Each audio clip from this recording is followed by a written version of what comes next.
Entrega teu caminho ao Senhor, confia nele, o mais ele fará. Muito bom dia para você.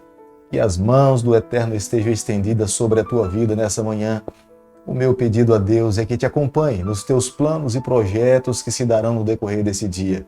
Pedindo a Deus que nos nossos dias ele possa voltar aqui a essa terra para buscar os seus filhos. Nós queremos estar prontos para nos encontrarmos com o nosso Salvador e viver com ele para todo sempre.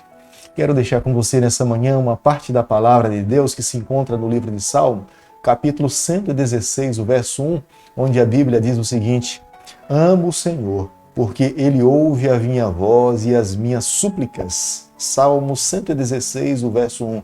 Nós amamos o Senhor porque Ele nos amou primeiro. Ele nos ouve, Ele está ao nosso lado para suprir as nossas necessidades, nos amparar nos momentos difíceis. Por isso que nós reconhecemos que o nosso Deus é o nosso socorro presente. A cada manhã, nesse canal, eu e você somos desafiados a estudarmos um capítulo da palavra do Senhor. E nessa manhã eu quero convidar você a ter nas mãos a palavra de Deus no livro de 2 Reis, capítulo 16, o verso 1. No 17º ano de Peca, filho de Remalias, começou a reinar Acás, filho de Jotão, rei de Judá. O desejo de Deus era ter um povo santo. O desejo de Deus era ter uma nação que pudesse representar o seu nome. Quando Deus toma a iniciativa de tirar o seu povo do cativeiro do Egito e levar para a terra prometida, o plano do Senhor é que a nação de Israel pudesse evangelizar todo o mundo. Através da nação de Israel, Deus queria que toda a terra conhecesse a respeito do seu nome. Mas quanto mais o tempo passava, mais longe do ideal de Deus o seu povo ficava. Acás, que era filho de Jotão, rei de Judá, gradativamente ele conduzia a sua família e o povo de Deus a se voltar diante de ídolos e se afastar cada vez mais do Senhor. Acás não foi apenas um mau rei, mas foi também um péssimo pai, ao ponto de sacrificar o seu próprio filho. Acás vivia numa apostasia tão grande que chegou ao ponto de construir ao lado do santuário do Senhor um santuário profano a Baal. Acás perdeu de vista completamente o que é santo, o que é profano, e vivendo dessa forma jamais poderia ter a bênção de Deus sobre a sua vida. O reinado de Acás marcou um declínio espiritual entre o povo do Senhor. Por mais que Ezequias e Josias tivessem tentado segurar as rédeas para que o povo não descambasse completamente para o pecado e para o mal, um líder sozinho, sem ter o apoio de outras pessoas, não tem condições de fazer um grande trabalho. Por isso que, embora Ezequias e Josias fossem homens de Deus, mas a sua influência não alcançou toda a nação de Israel. Segundo Reis, capítulo 16, o verso 4, a Bíblia diz o seguinte: Também sacrificou e queimou incenso nos altos e nos outeiros, como também debaixo de toda árvore frondosa. Era um tipo de adoração sincretista. Adorava-se a Deus e ao mesmo tempo se adorava a Baal.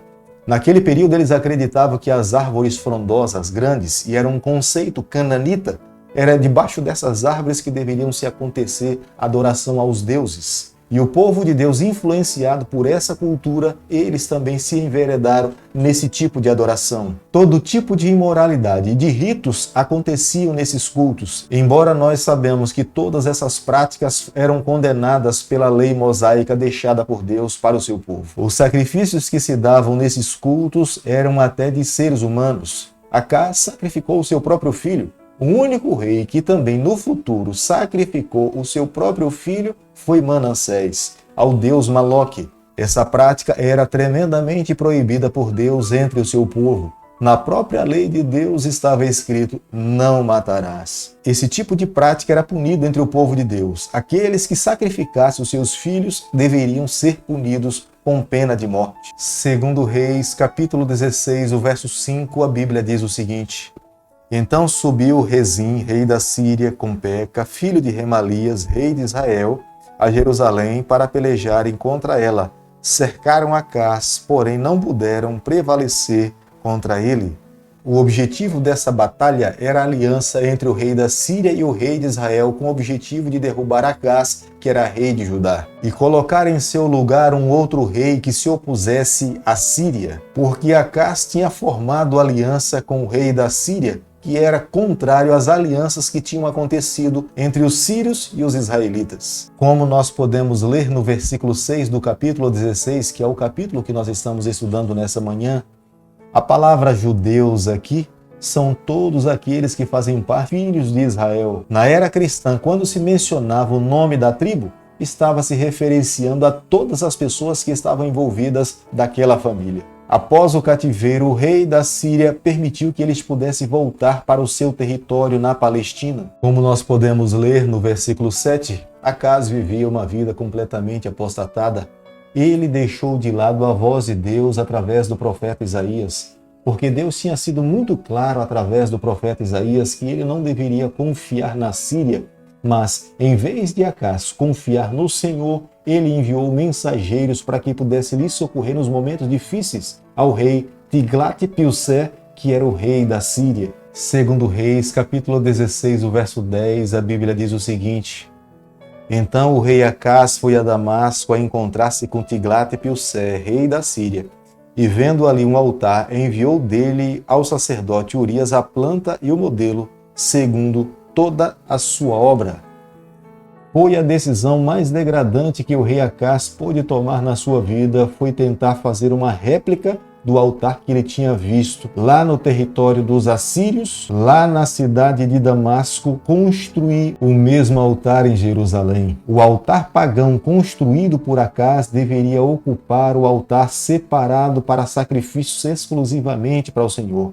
Começam a imaginar o sofrimento do sacerdote, homem de Deus, responsável para ministrar diante do Senhor, recebendo as ordens do rei para que ele parasse com os sacrifícios diários e se voltasse para os sacrifícios pagãos. Acaz foi um dos piores reis que Israel já pôde ter, ao ponto de trancar as portas do templo do Senhor para que as pessoas não pudessem cultuar a Deus, mas que cultuasse outros deuses. A vida de Acaz foi tão aborrecível aos olhos do Senhor e ao povo israelita que quando ele foi morto, nem sepultado entre os sepulcros dos reis, eles o sepultaram. Querido amigo, nessa manhã, ao concluirmos o estudo do capítulo 16 do livro de 2 Reis, eu e você, nós precisamos chegar à seguinte conclusão: quando nós não depositamos a nossa confiança no Senhor, nós acabamos confiando em qualquer coisa. Nada que nos seja seguro. E é por isso que muitas vezes nós caímos, nós tropeçamos. É por isso que o Senhor nos convida a cada dia renovarmos a nossa confiança, a nossa aliança no Senhor. Nós precisamos nos voltar para Deus e nos colocarmos nas suas mãos por completo. Se Acaz tivesse confiado no Senhor, Deus teria lhe concedido todas as vitórias. As concessões que Acaz fez com o rei da Síria só lhe enfraqueceu. Toda vez que nós fazemos concessões com o pecado, com o que é mal, nós caímos, nós degradamos. O convite de Deus para mim nessa manhã é que a nossa aliança seja única e exclusiva com o Senhor. Se nós nos colocarmos em suas mãos e vivermos uma vida de fidelidade, tenha certeza que a bênção de Deus estará sobre a nossa vida e nós iremos alcançar os mais altos patamares dessa terra. Querido Pai, nas tuas mãos nessa manhã nós nos colocamos, confessamos as nossas falhas, abrimos o nosso coração, queremos ser exclusivamente do Senhor. Perdoa os nossos pecados, nos aceita, nos transforma, é o nosso pedido e a nossa oração, e nós fazemos em nome de Jesus. Que o Senhor te abençoe e te guarde, que Ele faça resplandecer o seu rosto sobre você, que Ele tenha misericórdia de você, e sobre você nessa manhã Ele levante o seu rosto e conceda a sua paz em nome de Jesus.